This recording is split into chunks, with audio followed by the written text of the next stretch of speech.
Amis internautes, Tribune Politique, une émission typiquement politique qui débarque sur votre chaîne YouTube Londo Info TV. Tribune Politique se veut un cadre qui va aller au fin fond des questions politiques dans nos zones. Voilà, chers internautes, si vous nous prenez en cours, nous sommes dans votre émission Tribune Politique et nous avons l'honneur et le plaisir de recevoir M. Olivier Boukal. Il est le président fondateur du mouvement politique Goudomp Debout, également membre fondateur de la grande coalition Djami Gokhi. Alors, M. Boukal, aujourd'hui, si une fois vous êtes élu député du département, quelles sont vos ambitions pour ce département réellement? Moi, j'ai toujours dit une chose. Nous, on ne combat pas pour nous-mêmes. Parce que si c'était le cas, c'est plus facile d'aller se réfugier derrière un parti politique qui vous accompagne et vous obtenez tout ce que vous voulez. Notre combat reste le combat de la population.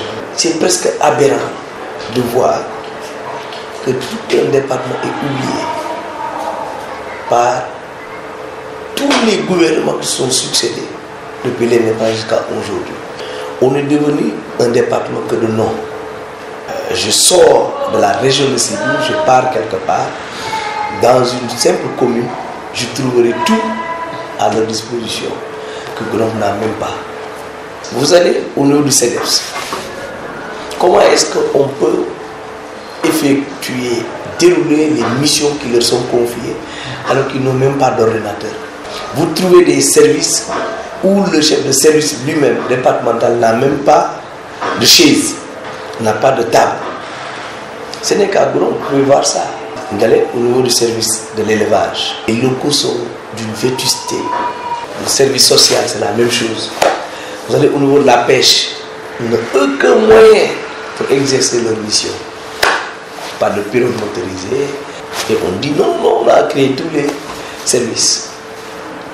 Et pourtant, si on t'affecte là-bas et que tu ne pars pas, ou que tu viennes et que tu quittes, l'État te crée des problèmes.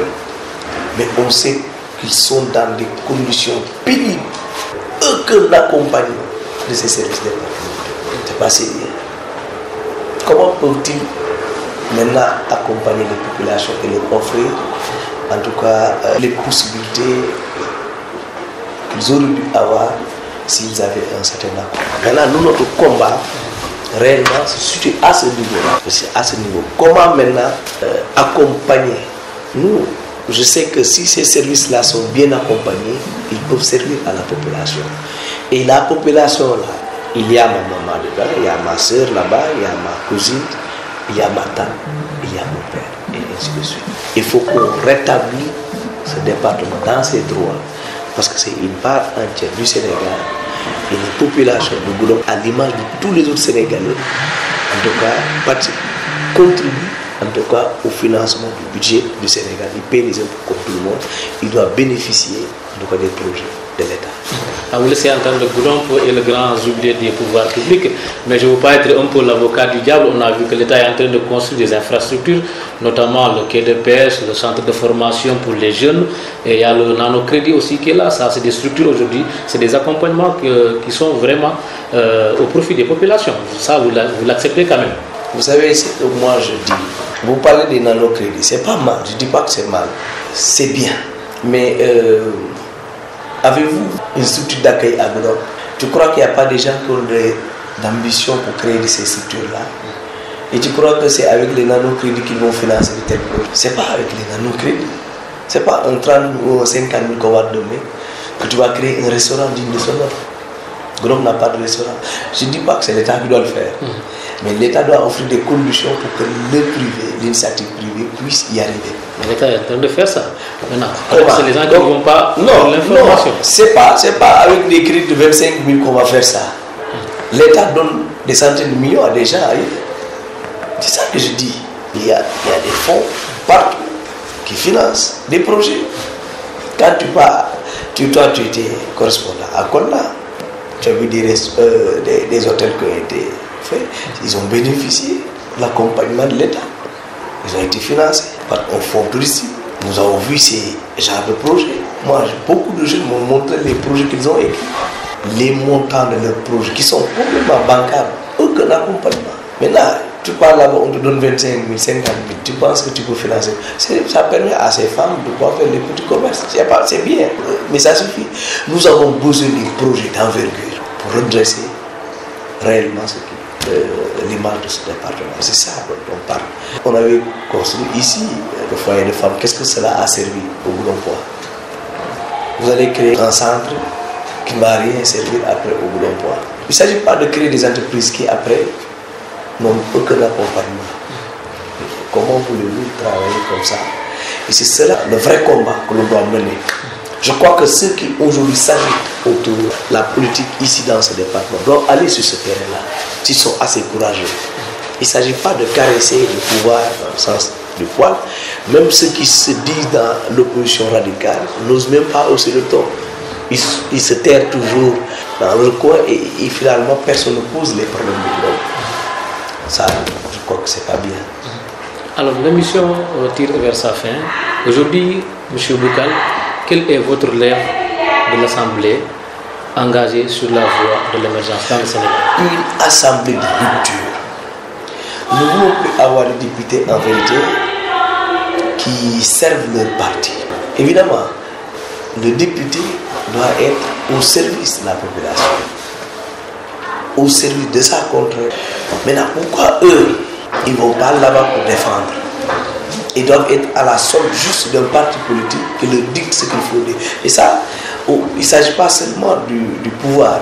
Même les députés de l'opposition sont dans un rôle. Ils servent un parti et ils ne veulent pas voir la vérité. Donc chacun est là que pour défendre les intérêts de son mentor. Donc on ne cherche pas à réfléchir. Est-ce que ce que l'État propose parfois, est-ce que c'est bon? Non, systématiquement je dois rejeter. Je vote contre. Si c'est le pouvoir, ce que l'État propose, c'est bon ou c'est pas bon, moi je vote pour. Donc voilà ce qui s'est fait. Mais c'est ce que nous dénonçons. Et nous proposons ici une assemblée de rupture où les gens ne vont plus être au service des partis politiques. Ils ne vont plus être au service d'un homme, mais ils vont être au service de la population. Il faut que ce soit une assemblée des sans voix, que ce soit une assemblée réellement des Sénégalais de la dépense quotidienne. Votre point de vue par rapport au parrainage pour ces législatives? Moi, le parrainage ne me pose pas de problème. Je crois que c'est un bon filtre. Parce que si vous n'avez pas de représentativité, ce n'est pas la peine de fatiguer les gens avec des listes à n'en plus finir. Je crois que souvent, les gens créent des listes juste pour aller négocier des financements. Ça, c'est aussi mauvais. Moi, je ne suis pas dans ce combat où on va rejeter tout ce que propose l'État. Vous êtes déjà rassuré que vous avez collecté le nombre de parrains demandés? Moi, pour le département de Goudomp seulement, je suis déjà presque à 10 000 parrains. Donc, comment ça peut nous gêner pour tout le Sénégal? Très bien. Le débat sur l'augmentation des nombres de députés, ça fait l'objet d'agitation. Aujourd'hui, quelle est la position de Diamé Gorgui par rapport à ça? Ça a été rejeté à l'Assemblée. Oui. Donc, finalement, il n'y aura plus cette augmentation. Mais il y a des recours qui sont en cours. Je crois que la population du Sénégal a augmenté. On a augmenté le nombre de départements. Donc, nécessairement, il faut augmenter la représentation. Donc, nous pensions qu'il était bien possible. Vous savez, si on était arrivé à ce résultat, peut-être que l'on va évoluer dans le nombre de députés. Parce que la population de Goudomp a réellement augmenté. Et je crois que dans la région de Sédhiou, Goudomp constitue aujourd'hui une réelle force politique. Nous estimons que ça devrait être une bonne chose, cette augmentation-là, sauf maintenant qu'il faut aller avec des gars. Il ne s'agit pas d'augmenter juste pour satisfaire la clientèle politique, parce que le réveil ici, c'est qu'il y a d'autres chambres qui sont là aujourd'hui, qui n'ont aucune utilité. Personne ne sait ce qu'ils font. Aujourd'hui, un gros point, tu ne peux pas lui dire à quoi t'a servi le Haut Conseil territorial qui est là. Pourtant, on en a. Nous avons 2 Hauts Conseils des collectivités, mais personne ne peut dire aujourd'hui à quoi ils nous ont servi. Pour dire l'inutilité donc, de ces chambres-là, qui aujourd'hui ne nous servent aucunement. Donc, si ces chambres-là continuent à exister, je crois qu'on n'a même pas besoin d'augmenter les députés, puisqu'on va multiplier ici des dépenses de personnel de l'État qui, en tout cas, auraient pu servir à autre chose. Le front social est en évolution, les agents de santé sont en grève, les jeunes déconnent ça et là de leur question d'employabilité. Quelle lecture vous faites de façon générale de cette actualité aujourd'hui au Sénégal? Oui, je crois qu'on va commencer par la santé qui cristallise actuellement l'actualité pour dire que ce problème de la santé est révélateur et dépasse même la santé. Ça montre encore une fois combien de fois nous avons un système qui ne marche pas.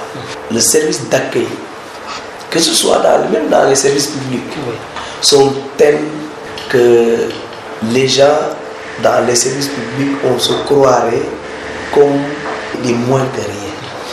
Il n'y a pas que l'hôpital, parce que ça se passe à l'hôpital, mais beaucoup de gens qui sont en tout cas des usagers du service public ont toujours dénoncé ce problème-là. Les gens ont des problèmes d'orientation, on ne vous montre pas le chemin à suivre, on vous laisse comme ça. Et souvent les gens sont complètement désespérés. Vous savez, beaucoup de gens ont renoncé à beaucoup de privilèges, ont renoncé même parfois à leur propre fonds, parce que justement ils sont fatigués des démarches administratives. Et ce n'est pas parce que c'est lourd, mais parce qu'ils n'ont jamais été bien orientés. Parfois ils n'ont même pas de répondant.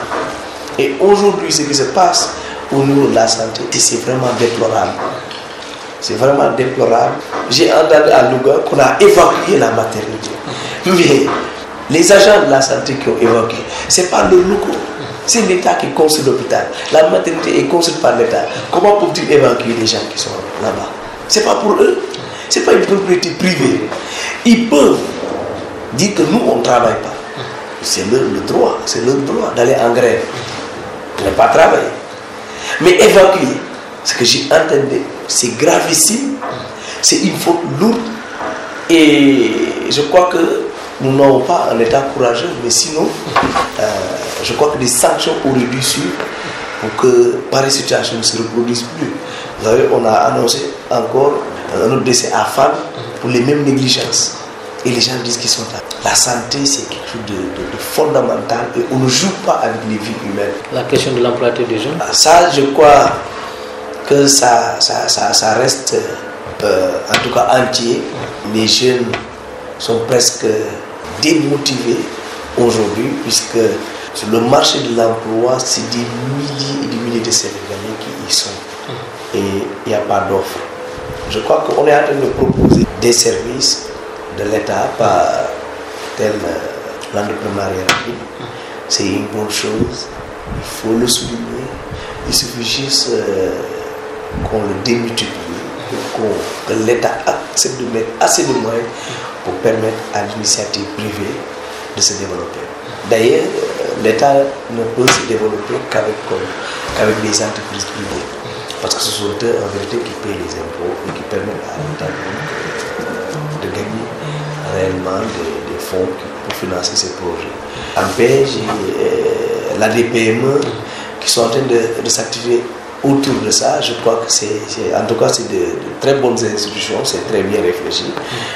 Je crois que l'État n'a qu'à leur octroyer en tout cas beaucoup plus de moyens pour qu'ils fonctionnent correctement. Et peut-être que ça va, en tout cas même si ça n'éradique pas, parce que le problème de l'employabilité, ça se pose actuellement dans le monde entier. C'est partout, mais il faut qu'on multiplie des actions pour permettre en tout cas aux Sénégalais de trouver en tout cas le minimum de vie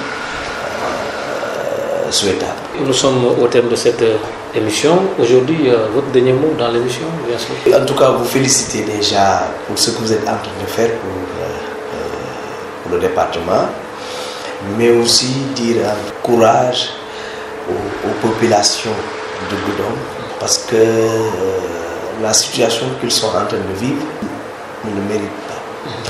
Moi, je ne pense pas que les gens soient obligés chaque jour de se cotiser pour soigner nos populations. On cherche une ambulance, on donne à l'hôpital, il est aux arrêts parce qu'il n'y a pas de carburant et que les gens soient encore obligés de cotiser. Jusqu'à quand on va continuer à se cotiser pour un centre de santé public. Il y a même la radiologie qui est là-bas, qui peine à être installée. Il ne peut pas parce qu'il n'y a pas d'argent. Et ça, c'est l'État qui doit le faire. Et c'est même pas coûteux. J'aurais appris. On ne demande que 6 millions, je ne sais même pas. Et que, comme nous disent que le ministère de la Santé ne peut pas dégager 6 millions 500 pour faire fonctionner une radio, le service radiologie à Goudon. Ça m'étonne beaucoup. Olivier Boucal, nous vous remercions une fois de plus pour cet entretien. Amis internautes, nous sommes arrivés au terme de cette émission. Tribune Politique, on vous donne rendez-vous très prochainement avec un autre leader. Merci et au revoir. Amis internautes, Tribune Politique, une émission typiquement politique qui débarque sur votre chaîne YouTube Londo Info TV. Tribune Politique se veut un cadre qui va aller au fin fond des questions politiques dans nos zones. Nous irons à la rencontre des acteurs et leaders politiques d'ici et d'ailleurs pour comprendre beaucoup de choses dans leurs ambitions. Nous vous invitons à suivre Tribune Politique et à vous abonner sur votre chaîne YouTube Londo Info TV. Tribune Politique, c'est l'émission qui va vous faire connaître vos leaders politiques.